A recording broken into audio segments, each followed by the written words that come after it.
नमस्कार मित्रांनो, शिवानी मराठी या चॅनलमध्ये आपलं स्वागत आहे. नेहमीच्या पावलांनी ह्या मालिकेच्या आजच्या भागामध्ये आपण बघणार आहोत. आणि अद्वैत सोहमच्या रूमचा दरवाजा वाजवत असतात.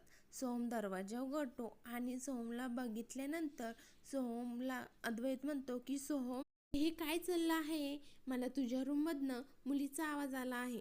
आणि त्यानंतर कला आणि अद्वैत रूममध्ये शिरतात आणि काजलला बघितल्यानंतर त्या दोघांनाही धक्का लगेच काजल जवळ जाते. त्यावर काजल ताई असं म्हणते. काजल म्हणते, उद्या माझा अकाउंटचाच पेपर आहे ना, डाऊट्स होते मला, म्हणून तेच विचारायला आले होते. त्यावर अद्वैत म्हणतो, एक सेकंड. आणि सोहमला म्हणतो, तू कधीपासनं कोचिंग क्लासेस घ्यायला लागला आणि ते सुद्धा कॉमर्सचे? त्यावर काजल म्हणते, नाही म्हणजे मी त्याच्याकडे नव्हते आले, मी कलाताईकडेच आले होते, कारण लहानपणापासून तीच माझा अभ्यास घेते ना. आणि म्हणते की रस्त्यामध्ये हा भेटला मला आणि मला म्हटला की तू ताईला डिस्टर्ब करू नकोस. और अद्वैत म्हणतो, डिस्टर्ब करू नको म्हणजे? ओम लगेच म्हणतो, डिस्टर्ब म्हणजे कला वहिनी झोपली असेल, ती काम करून तू खूप थकते ना, म्हणून मी बोललो. अद्वैत म्हणतो, ते जाऊन दे, तू असा अभ्यास घेत होता का रंग उधळून? काजलला म्हणते, हा काय अवतार आहे गुंड्या, आणि आई बाबांना माहिती आहे का तू इकडे आलेली? काजल म्हणते, नाही. त्यावर कला म्हणते, तुझ्याकडनं ही अपेक्षा नव्हती, जरा जबाबदारीने वाग की आई बाबांना कळालं तर काय होईल? आणि कला म्हणते की आत्ताच्या आत्ता घरी जा. म्हणते, अगं ताई, पण माझा उद्या पेपर आहे. त्यावर कला म्हणते, रंग उधळताना नाही आठवला का तुला उद्याचा पेपर? लगेच घरी निघ तू आता, जे काही डाऊट्स आहे ना ते मला फोन करून विचार. काजल म्हणते, जाते मी. काजल निघणार तेच सोहम काजलला म्हणतो की बाय, बेस्ट ऑफ लक. त्यावर अद्वैत म्हणतो, बेस्ट ऑफ लक बाय म्हणजे? तू तिला इकडे घेऊन आलास ना टाइमपास करायला, मग आता तूच तिला घरापर्यंत सोडून यायचं. दारापर्यंत तिला सोडून आल्याशिवाय घरात परत यायचं नाही. काजल म्हणते, नाही नको, मला सवय आहे, मी जाईल. अद्वैत म्हणतो, नाही, एवढ्या रात्रीचं तू एकटीने जायचं नाही, सोहम येईल तुला सोडवायला. तर सोहम काजलला सोडवायला जात असतो. गाडीमध्ये सोहम काजलला म्हणत असतो, कशी आहेस ना तू? बेजबाबदारपणे वागतेस. तिकडे काकी टेन्शनमध्ये, इकडे वहिनी टेन्शनमध्ये, मात्र आपली हुंदडत बस. म्हणतो, मी कसा जबाबदार मुलगा आहे, कारण तुझं नावच गुंड्या आहे. म्हणते, काय चाललं आहे तुझं? कधीपासून नुसती बडबड बडबड चालू आहे. तुला सांगितलंय ना मी, आपल्याला गुंड्या वगैरे काही बोलायचं नाहीयेस. मग कशाला बोलतोयस रे? तुला तर ना मी आता एक रट्टाच देईल. म्हणतो, गाडी चालवताना गुंडगिरी दाखवायची नाही, नाहीतर ऍक्सिडेंट होऊ शकतो. त्यानंतर गाडी मध्येच बंद पडते. कला आणि अद्वैत रूम मध्ये जात असतात आणि अद्वैत मनातच म्हणत असतो, आता ही रूम मध्ये गेल्यानंतर पुन्हा एकदा माझा बेड बळकावेल. मी म्हणतो, नाही नाही, माझ्या बेडवर मी झोपणार. आणि कलाला धक्का देतो आणि पुढे निघून जातो. त्याला म्हणते की वेडा आहेस का तू, लहान मुलांसारखा धक्का काय देतोस? त्यावर अद्वैत म्हणतो, वेडा नाही, दूरदृष्टी असं म्हणतात. कला म्हणते की याला दूरदृष्टी नाही, याला दृष्ट असं म्हणतात. अद्वैत म्हणतो, मला माहिती आहे ना तुझा प्लॅन काय होता, तुला दावत येऊन माझं बेड बळकवायचं होतं, पण आता मी तुझा प्लॅन मोडून टाकला आहे. कला त्यानंतर काहीच बोलत नाही, त्याची गादी पसरवते आणि कला अद्वैतला म्हणते की मला तुझ्या बेडवर झोपायचंच नव्हतं. आणि अद्वैत म्हणतो, पण का, माझ्या बेडवर तुला का नव्हतं झोपायचं? हाय क्वालिटीचा बेड आहे माझा. त्या म्हणते, आहे ना, मग झोप ना. मला कुठेही शांत झोप लागते. आणि म्हणते की चल, गुड नाईट. म्हणतो, हे बघा. त्यावर लगेच कला म्हणते, तू ये ना त्या खालच्या उंदरापेक्षा जास्त चू चू करायला लागला, झोप आता आणि माझा फोन दे आता. कडे सोहम काजलला म्हणत असतो, तू काय केलंस? गाडी कशी काय बंद पडली? काजल म्हणते, अरे मी कुठे काय केलं? सोहम म्हणतो, कालच मी डिझेलची टाकी फुल केली आणि तू हात लावला आणि लगेच गाडी बंद पडली. म्हणते, मला काय जबाबदार ठरवतो? त्यापेक्षा तू ट्रॅक्टर मार ना, खूप जोरात मारा आणि बघ चालू होते की नाही. दुसरीकडे घरेंच्या घरी संगीताला जाग येते आणि ती म्हणते की काजू अजून जागी आहे, मी तिला झोपायला सांगते, नाहीतर ती उद्या परीक्षेत झोपा काढेल. संगीता बाहेर येते तर काजल तिला दिसत नाही आणि संगीता एकटीच बडबडत असते आणि म्हणत असते की गेली कुठे म्हणायची ही, लाईट चालू ठेवून झोपायला गेली वाटतं. इकडे सोम गाडीच्या खाली उतरून सगळी गाडी चेक करत असतो, पण त्याला काही कळतच नसतं. काजल खाली उतरते आणि त्याला विचारते, काय झालं आहे, तुझीच गाडी आहे ना, बघ ना काय झालं. त्यावर सोहम म्हणतो, माहिती नाही काय झालं. त्यावर काजल म्हणते की अरे बोनट उघड ना. तर सोहम म्हणतो की मला बोनट उघडता येत नाही. ती काजल हसते आणि म्हणते की पण तुला हे बोनट उघडता येत नाही, हे तुझ्या कला वहिनीला आणि अद्वैत दादाला माहिती आहे का? आणि म्हणते की रिस्पॉन्सिबल. काजल म्हणते की बरं तू हो बाजूला, आपण बघतो काय ते. तर काजल बोनट खोलते आणि गाडी चेक करते काय झालं ते. त्या सोहम गाडीमध्ये जाऊन बसलेला असतो आणि तो एकटक काजलकडेच बघत असतो. तिकडे अद्वैत झोपलेला नसतो आणि एकटाच बडबडत असतो आणि म्हणत असतो, ह्या खरे बहिणींमुळे खरंच डोक्याला त्रास झाला आहे.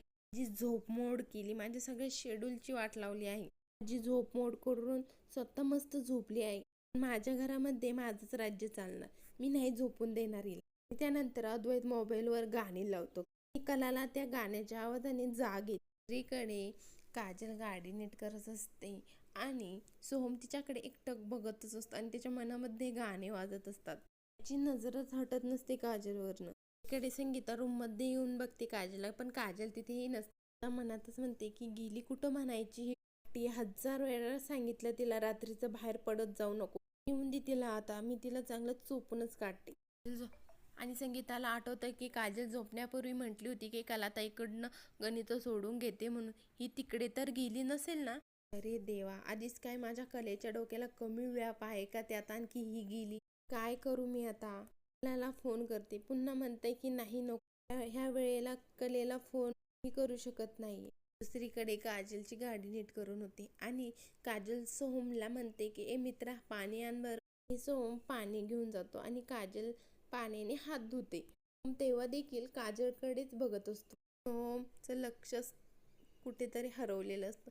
काजल चुटकी वाजवते त्याच्यासमोर आणि म्हणते की काय लक्ष कुठं आहे? म्हणतो की ते तुझे केस. त्यावर काजल म्हणते ते तिकडे रब्बल ठेवला आहे, बांध माझे केस. त्यावर सोहम म्हणतो की मी, आणि सोहम रब्बल घेतो आणि तिचे केस बांधायला लागतो, पण त्याला बांधता येत नसतं. आणि तो काजल म्हणतो ऐक ना, मला तुझे केस बांधता येत नाहीये. काजल त्याच्या हातातनं रब्बल घेतेस आणि त्याला म्हणते की काय मामू आहेस यार तू. तो म्हणतो की सॉरी. काजल म्हणते काही येत नाही तुला. त्यानंतर काजल गाडी चालू करून बघते तर गाडी सुरू होते आणि सोहमला म्हणते की घे, तुझी गाडी चालू झाली बघ, चल आता.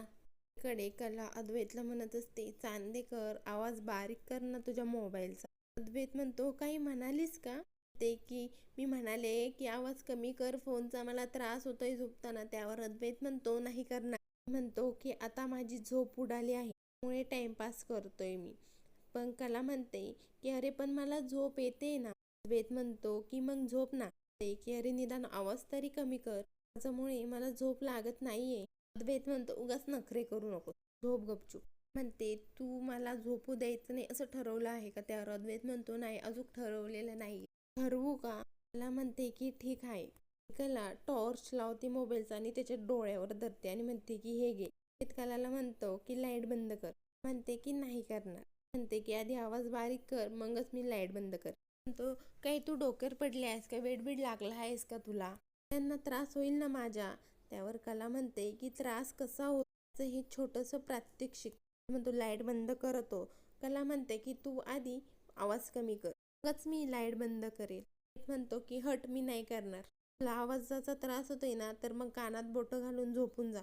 मला म्हणते की मग ठीक आहे, तूही डोळ्यावर पांघरून घेऊन झोप, म्हणजे तुलाही उजेडाचा त्रास नाही होणार. तो किती विचित्र आहेस ना तू, बंद कर बरं तो लाईट. त्यावर कला म्हणते की नाही करणार बंद. की आवाज बंद कर तू आधी, कळतंय का? एक म्हणतो की हा ठीक आहे, पुढची 10 वाक्य बोलण्याची काही एक गरज नाही. आणि त्यानंतर अद्वैत मोबाईल बंद करतो आणि कला गुड नाईट म्हणून पुन्हा झोपते. त्यानंतर कला म्हणते की आता माझी झोप उडवली आणि आता स्वतः धाराडोर झोपलाय. अघाव कुठला. मध्ये बघते 5:30 वाजलेले असतात. कला म्हणते बापरे 5:30 वाजले, जाऊन दे कला, आज काही तुझ्या नशिबामध्ये झोप नाही दिसत. म्हणते की उठ आता आणि कामाला लाग. म्हणते की याच्या खोलीत पहिल्या दिवशी झोपायला नाही मिळालं आणि आता हे किती दिवस सहन करावं लागणार कोणास ठाऊक. भागात आपण बघणार आहोत की खरेंच्या घरी संगीताला आणि दिनकरला काजल सांगत असते की अगं तुझी लाडकी कला आणि अद्वैत एकाच खोलीमध्ये राहत आहेत आता. त्यावर दिनकर म्हणतं की चांगली बातमी आहे ही. इकडे अद्वैत वॉशरूम मधून फ्रेश होऊन बाहेर येतो आणि काल रूम मध्येच असते. अद्वैतला बघून काला ओरडते आणि म्हणते की काल उंदराला बघून जेवढी भीती वाटली नाही ना, तेवढी भीती मला आता तुला बघून वाटली. आणि काला तिथून निघून जाते आणि अद्वैत म्हणत असतो की अजुकीला किती दिवस सहन करावं लागणार आहे काय माहिती. पुढील भागात बघूयात किती दिवस हे एकाच रूममध्ये राहणार ते. पुढील भागाच्या डेली अपडेट पाहण्यासाठी शिवानी मराठी चॅनलला सबस्क्राईब करा, लाईक करा. धन्यवाद.